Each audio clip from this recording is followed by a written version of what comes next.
Bende riwruok mano mar kanisa mano mar Methodist bende koro puoyo okang' ma sirkal loro moko kuom kanisni ma pacho kae ma itudo kod timbe ma ok ni kare. Jadolo maduong' mano mar Methodist Daniel Wandambula ma bende oyango kanyo ni nitiere dwaro mar mondo mi sirkal omed bedo akicha kendo kawo okang' ne jodolo matiyo marach gi din e wuondo jopiny. And I think the idea of regulating churches in the Kenya country is a good one, because it will give an opportunity to have checks and balances, and it will enable the people and the government to safeguard against false doctrines, like what happened where we lost very many people who died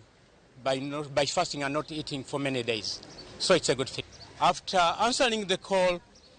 you go for theological training,